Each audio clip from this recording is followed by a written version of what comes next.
Hello, everybody. This is BK International Talent Scout. I'm live with Yolanda Garrett's daughter, MIKAYLA, and she's going to be talking about the free skating party. But before we get into this, MIKAYLA wants to talk about this incredible program that she's doing with her mom called the Village and Community and Parents and Scholars. Let's lean into that, MIKAYLA. What is the village or what is the liberated village? Such a great question, such a broad one too. So the Liberated Village is what we call is made up of 15 different organizations that come together. How this was even started, as you stated, Yolanda McGee works for King County and as a program manager director leading grants, and there's the Best Starts for Kids, which is a vote granted in initiative that pulls together all this money to then go back to the community. So there's one initiative in particular, which was called TERP, which was Trauma Informed Restorative Practices. So then when Miss Yolanda went in, the community wasn't really liking how they were talking about our Black and Brown scholars and how they were dealing with trauma. And so then we collectively changed the name from TERP to the Liberation and Healing from Systemic Racism. So because of that, it was, the visionaries' idea to get together Black and Brown grassroots organizations to come together and really make a transformative education for our community, while also having them work together, not in silos because we're better together. And yeah, just giving our scholars opportunities that they wouldn't get in public school or schooling education, so that they can hit the ground running with success. Okay, now when you say scholars, some of my listeners might be asking, who are the scholars? Would they be like junior high, senior high students? Can you kind of open up about who the scholars are that Yeah. you serve? That's also a great question. So we are focused around Black and Brown. So when we say scholars, we're just talking about kids anywhere from 5 to 24 that are interested in building more education. So anyone that's loving to learn. And we also call them scholars because we want to build it into their mindset, that they are scholars, not just students, but they're lifelong learners. And because of that, they're scholars. So anywhere in King County, we're focusing around our Black and Brown scholars. Anywhere from the age from 5 to 24 years old, we serve. Oh, that is so cool. Can you are can you share some of the names of the 15 organizations? Just five organizations. Are you able to share their name with our TV audience live on Facebook? Absolutely.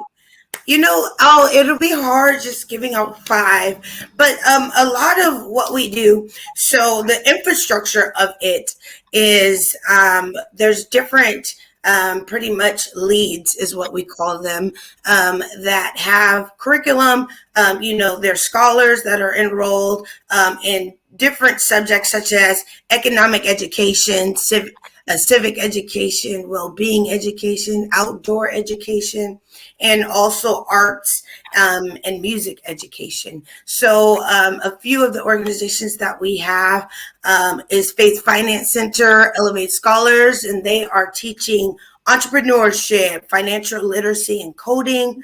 We have the Breakfast Group that is dealing with our Black boys and uplifting them. We have Trafton International, which is like youth coaching. And they also get to learn great things. They get to travel as well.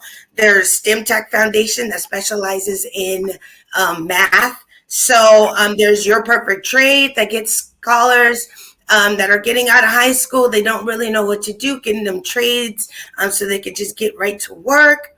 We got Village and Cultural Gaps. We have RAP that really deals with really much the legal system. Brave, which is just building encouragement out of scholars, letting them know who thyself are, along with a lot of anti systemic racism. A lot of what we're built off is anti-systemic racism, and telling our truths.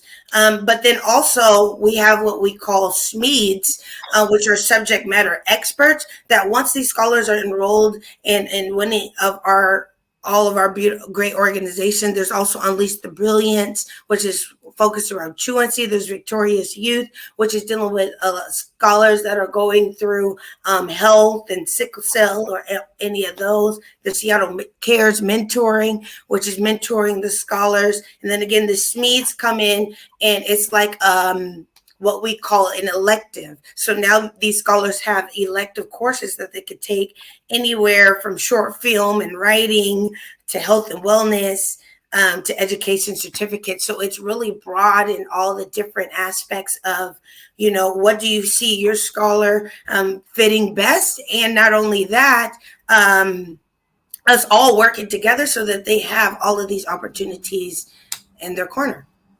Oh, that was good. You did that good. You Thank did that you. was great. Thank you so much. Okay, now let's talk about the parents. What role does the parents play in the Liberated Village in supporting the scholars and the programs that serve their kids? Another great question. So we actually, how the infrastructure is also built is also built in to where each organization picked one scholar lead and one parent lead to come together and meet by twice a month. To a lot of the parents and the scholars role, especially if they're a lead, is to come together, and they make decisions. They give course corrections if something is happening between the village. They are our core. So we listen into their ideas because it's built from the bottom up structure, and it won't work if we're not implementing our voice, our scholar voices and our parents' voices to know what it is that we need to do to know what to do for us, and they're the only ones that will tell us. So we make sure that we center their voices, and things that they have to say to make sure that this village is one. Wow, this is an interesting. You're saying some powerful things because most programs come out and say they're going to serve a certain group of people, and then what usually happens is the people that are running the program, they don't even understand the people that they serve, and the people that they serve, their voice is silent, and then there could be friction or a miscommunication, and then all this money is like supposed to be served in one way, then it ends up another way. I'm so glad that you're allowing the voices of the kids that are being served and the voices of the parents that are part of the communication process, and you guys actually correct something that's going left and bringing it back to the center. Let's talk Yes. about some success stories with some of the scholars that have been through the program now. Oh, wow, that's a great question. I wish I had a scholar lead or a parent lead with me, so that they can answer that themselves, because we have so many great testimonies from scholars and parents. But I think the biggest success story is that when you give scholars, when you allow them a table or a space, or a brave space is what we like to call it, to be heard. It's crazy how actually they'll take charge and lead, and then you actually get to see their full potential. and what they're able to become and give back to the community. So I think a lot of our success stories with our families is just knowing, one, that they're not alone. This is a village, and we're working this not just from higher up, but from you, and we can't do it without. And then just that alone gives them a brave space to come to, gives them a community, and I think that that would be the biggest success story. And also, making sure that these organizations are held accountable, because that's also built within the infrastructure, is that there's an accountability. So with that, also make sure that the village is operating and working successfully. So I just think that it's the fact that there's a village and we're all trying to do this together, build the same language, the same terminology, the same mission, and the same core values. And we have a really big thing